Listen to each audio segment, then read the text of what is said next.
My name is Madara and I work in a Montessori school with children ages 6 to 12 here in Prague, the Czech Republic, where I'm actually based. And at the same time, I have a 3 years plan to become a compassionate inquiry therapist. Compassionate inquiry is a method developed by Dr. Gabor Mate and Sadaram Kaur. If you want to know more about it, just check out their webpage or leave a comment or send me a private message. I can answer all of your questions and guide you to the answers of your questions regarding this method. Anyways, that's not what the video is about. The video, Children Are at Our Mercy, came about last week when I was spending my mornings in a toddler's environment. Toddler's environment, it means children ages 1.5 to 3 years old. It is a Montessori toddler's environment. And why I was there? Well, my life is a mix of Montessori and therapy stuff at the moment. And as I'm on a summer break, I'm trying to catch up with things that's been piling up in the past couple of years. And one of those things is an AMI 0 to 3 diploma course. Maybe you know about it, maybe you know what it means, maybe you don't. So just very quickly, AMI is Association Montessori International. It's an association which Maria Montessori herself established all those years ago. And they provide courses for different age groups. And even though I have AMI 6 to 12 diploma and I'm working with children ages 6 to 12, I had a wonderful opportunity to be on a 0 to 3 diploma course. And why you might wonder why. Because I had the chance to work with children ages 0 to 3, a year and a half and 3, and it's just soul fulfilling. So basically I am doing the AMI 0 to 3 course because of my soul's calling, or feeding my soul. Basically, I'm not really planning to work with children ages 0 to 3 anytime soon, but who knows, who knows how life develops. And anyways, this course has requirements as every course. The course takes 2 years to complete if you do everything on time. Well, I did 1.5 years and I did not do the exam module. The last part of the course I didn't do because I didn't have other requirements completed. So in order to go for exams, you have to complete basically most of the requirements so that they allow you to go for exams. And what are those requirements? Well, it is piling up albums. Albums are something like manuals, how to work with children at that particular age. So we also have to make materials. We have to do a week of teaching practice, and the biggest, and from my perspective, the most challenging requirement at this course is 250 hours of observation of children. It's many hours, and a new course in Prague is starting this coming autumn, and therefore it means that I calculated in spring 2008 will be the next exams. So I have till spring 2028 to complete all the requirements so that I can go for the exam module, practice, and pass written and oral exams. Well, maybe it is easy to list the requirements, but it's not so easy to actually complete them because, if you are working on daily basis, when to squeeze in 250 hours of observations. And then, of course, it's not just observing children, it's also summarizing those observations to see where the child is at their development. So it's very interesting, actually. It just takes time, okay? So anyways, because it's my summer vacation, I'm doing lots of things, trying to catch up with lots of things. And one of those things is these observations. So last week I spent in a Montessori environment for children ages 1.5 to 3, and I was getting my hours done. I did 17 hours. I feel like I spent there my whole week, and at the end of the week it's just 17 hours. Well, it's not just 17 hours, but it feels like just 17 hours. I was there for the whole week. Anyways, and I was there. So I think it was the last day of my observation, or Thursday. I'm not sure. I was there Thursday, Friday. I was there Tuesday, Wednesday, Thursday and Friday, and I'm not sure which day, but I was sitting there. I had a designated place where I could sit and observe children.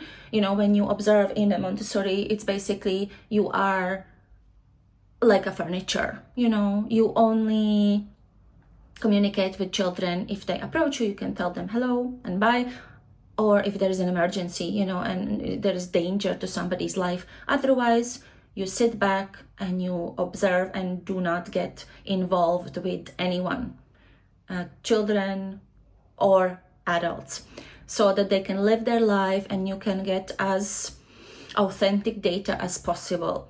So as I was sitting there and I was looking at the adults, adults are very tall compared to these little children, and I was sitting there and it dawned to me, children are absolutely at our mercy.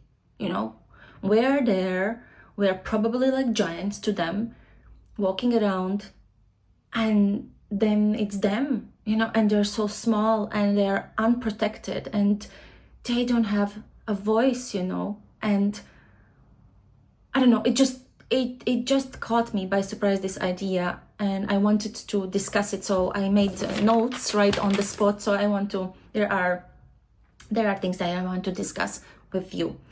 So I was looking at them and thinking, these adults working with them are trained adults. They have done the course. They have many years of experience, and I saw this beautiful approach to children. And I'm going to share some specific examples with you as I go, but generally speaking, But then some memories came into my mind.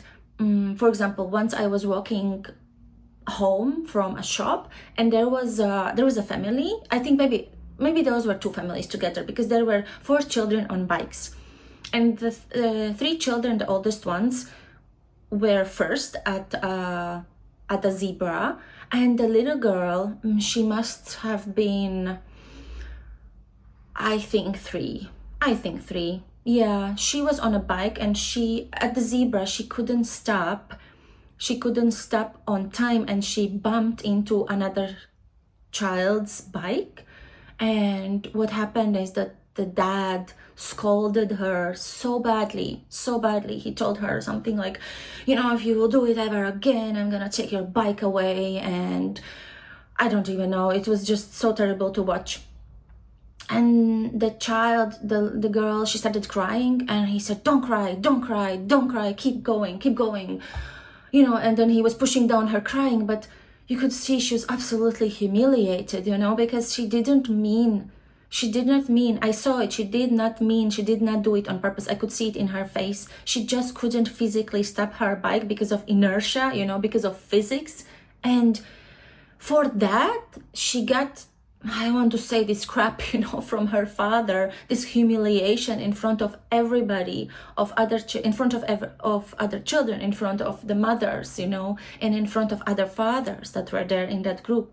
So it was such a pity to witness something like that, and that's just one example that I've seen how children are treated by adults. And in that moment as well, like, she can't do anything. She is at adults' mercy. That's that little girl. And she doesn't have a voice. She has to obey. She has to adjust, adapt to whatever her father was saying, to fit in so he doesn't yell at her. And yeah. So at the same time, there are lovely examples that I observed in the toddlers environment that I was in the past week. And for example, I observed a girl. I was focusing on one girl, and she has a backpack. She had a backpack with the top opening, but that top, it has like two-way zipper, so not one zipper, but two zippers that both go either way. So every single time she wanted to take her water bottle out of her backpack or dry shorts upon changing, she was struggling. And every single time she would have a little like tantrum, because she wanted to open the backpack and do it herself, but she couldn't because those zippers were holding her back. And her language development is pretty impressive, but still in those moments, they can't clearly communicate, hey, you adult, or hey, teacher, could you please help me? They start fussing around and they start crying a little. And every single time I observed that her fussiness, her little cry stopped immediately when the adult just bent down to her, showed her which way the zippers go, and she was able to do it herself, and she was able to open the backpack. So this child was not crying for nothing. This child was not having a tantrum for nothing. She actually had a need. She wanted to do something, but the environment, the backpack, was delaying her, was hindering her to do so, and therefore her reaction was this cry and fussiness and helplessness. It was basically helplessness. And it just took a little touch from the adult. The adult just had to bend down to direct the child, and that was it. It took probably 30 seconds for that whole situation. And I saw it repeatedly, because this backpack obviously is a hindrance to the child's independence. One of the most important things that we want is the child to be independent, and we equip the environment in a way so that the child can do as much as possible independently. Of course, you have to first show, you always will have to show probably many times until the child will be able to do it. But then if you show the child how to open a backpack or for 5 times, then the 6th time or maybe the 10th time, and for the rest of the backpack's life, the child will be able to do it on themselves. So there's beauty to this patience, and at first, because then the child is, capable to do it on their own. I'm just checking my notes. So I observed this. There is another instance that I observed. So children were preparing for lunch, and they were setting a table, and then they were pouring themselves water. And there was a child, and for whatever reason, the water glass fell over, and the whole water spilled over the table. And I was observing the child, and I was observing the adult that was sitting at the table waiting for everybody to set their tables. And by the way, yes, children ages 1.5 to up to 3 set their lunch and snack tables themselves. Adults do not have to do it for them. Anyways, the adult was sitting at the table and basically didn't move. She didn't make anything out of it. Okay, water spilled, and I saw the child at the same time, and child had this look like it was a boy, and he looked at the adult quickly like this. And I think, if my observation is correct, I felt in his look fear, or like an expectation to be scolded, that as if somebody will tell him like, hey, what have you done? Look at what have you done now? Now water is all over, and be more careful. But instead, this teacher, she was sitting, she looked at water and she said, water spilled, go grab a mitten, go grab a cloth, basically to dry the table. And that's what he did. And there was nothing more to it. nothing more to it. Just that simple. Water spilled, you dry it, and that's all. So that was another beautiful example. Let me check. So I saw all these beautiful situations where these trained, educated adults were able to, or not were able, but were dealing with, approaching, responding to different situations sensitively and with grace and with a deep respect to these little children that are at our mercy. These children, they have nowhere to go, nowhere to run. They're there, and however adult talks to them, responds to them, reacts to them or to what they do or don't do, that's what they have to bear. That's what they have to adapt to and adjust. And these adaptations and these adjustments that they develop in those early years stay with us in adulthood too. Even though they don't serve us anymore in our adulthood, in our adult life, we still carry them if we don't work with them, if we don't see them, become aware of them and heal them and move on. Otherwise they stay with us. And that's a pity. And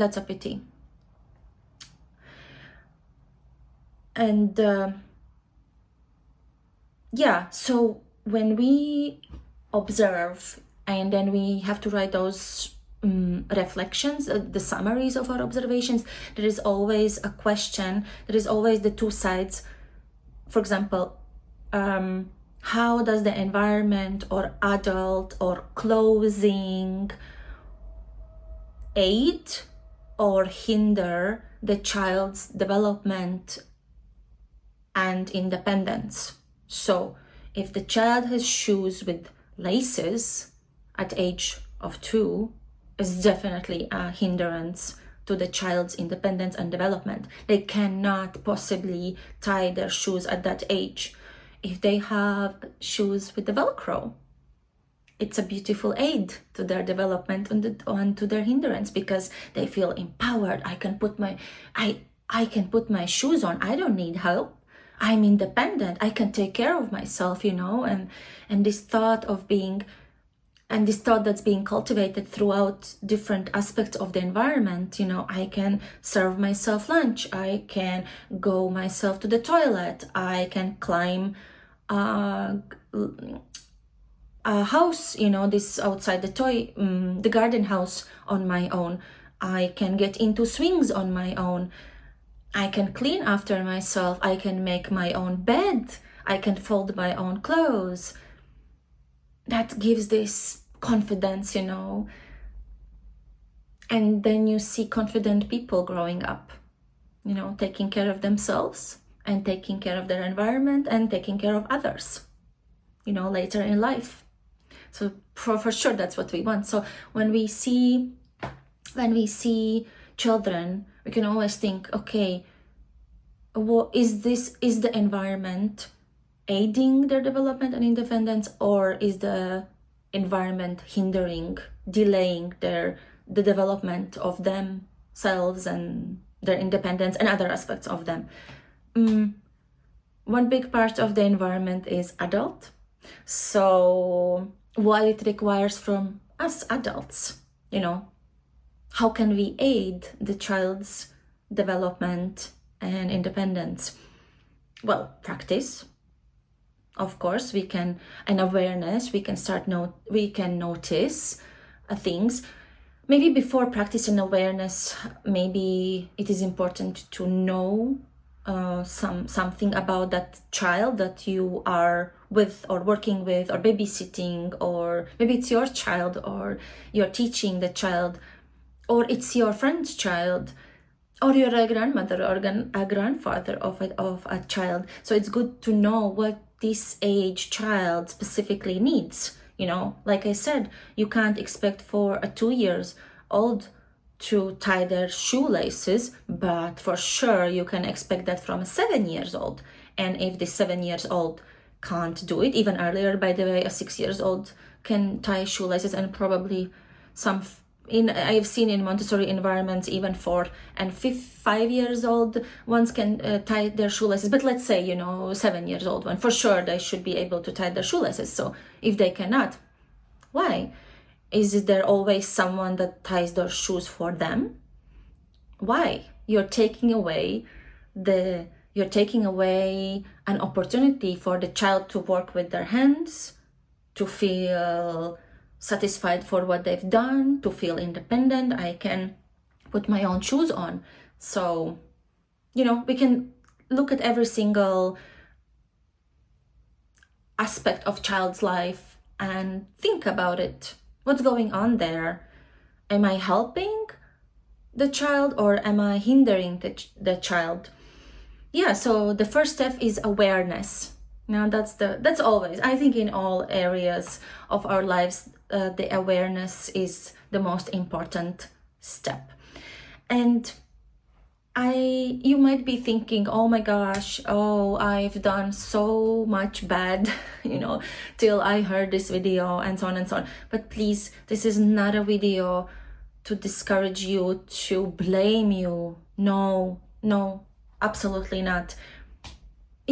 On our course, on the Compassionate Inquiry course, level 1 that I'm studying at the moment, there is a question.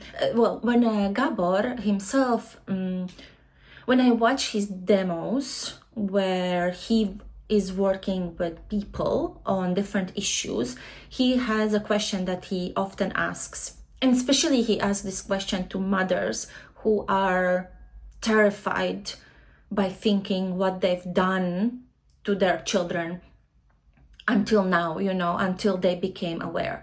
And then then Gabor always asks these parents, okay, how old is your child? And somebody would say 2 years old, or somebody would say 14 years old, 6 years old, whatever. And then he says, okay, now, can you remember yourself at that age? So let's say 12 years old. Can you remember yourself at 12 years of age? Maybe I can remember myself somehow.